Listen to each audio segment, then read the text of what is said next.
তো hello guys, আপনাদের যদি ইওনো এসবিআই অ্যাপের মধ্যে একটি নতুন আপডেট এসে থাকে, অর্থাৎ ইওনো এসবিআই 2.0 আপডেটটি এসে থাকে, এবং তারপরে যদি আপনারা এখানে এই অ্যাপটি এখানে ওপেন করে নেন, তাহলে কিন্তু এরকম একটি নতুন প্রবলেমে পড়ে থাকতে পারেন, ডেভেলপার মোড এনাবেল, এবং আপনারা কোনোভাবেই কিন্তু এখানে ইওনো এসবিআই অ্যাপটি কিন্তু ওপেন করতে পারছেন না। যদি আপনাদেরও এই প্রবলেমটি হয়ে থাকে, তা আপনারা কি করে ফিক্স করবেন সেটাই জানাবো আজকের এই ভিডিওটিতে। তাই জন্য কিন্তু পুরো ভিডিওটি অবশ্যই দেখতে থাকুন। তো তার আগে ভিডিওটিকে অবশ্যই একটি লাইক করে দিন, এবং এই চ্যানেলে যদি আজই নতুন এসে থাকেন, এখনই চ্যানেলটিকে সাবস্ক্রাইব করে রাখুন এরকম নতুন নতুন ভিডিও দেখার জন্য। তো আপনাদেরও যদি এখানে ইওনো এসবিআই অ্যাপের মধ্যে এই প্রবলেমটি হয়ে থাকে, আপনারা কি করবেন, প্রথমে কিন্তু আপনারা এখানে এক্সিট অপশানে ক্লিক করে নেবেন, কিংবা এখানে এই অ্যাপ থেকে আপনারা ব্যাক করে নেবেন, এবং তারপরে আপনাদের মোবাইলে যে সেটিংস অ্যাপটি রয়েছে সেই সেটিংস অ্যাপটি ওপেন করে নেবেন, এবং তারপর এখানে যে সার্চ বার রয়েছে এই সার্চ বারে আপনারা কিন্তু সার্চ করে নেবেন ডেভেলপার অপশান বলে, এবং তাহলেই কিন্তু এখানে সেই ডেভেলপার অপশানটি পেয়ে যাবেন।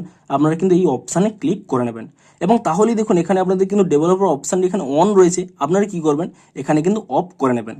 দেখুন কিছু কিছু মোবাইলে কিন্তু এখানে অফ করলেই অফ হয়ে যায়, কিন্তু অনেক মোবাইলে কিন্তু এখানে ডিভাইসটিকে কিন্তু রিস্টার্ট করতে বলে। আপনারা কি করবেন, এখানে কিন্তু রিস্টার্ট অপশানে ক্লিক করে নিয়ে আপনাদের মোবাইলটিকে কিন্তু একবার রিস্টার্ট করে নেবেন, এবং তাহলেই দেখবেন আপনার কিন্তু প্রবলেমটি সলভ হয়ে যাবে।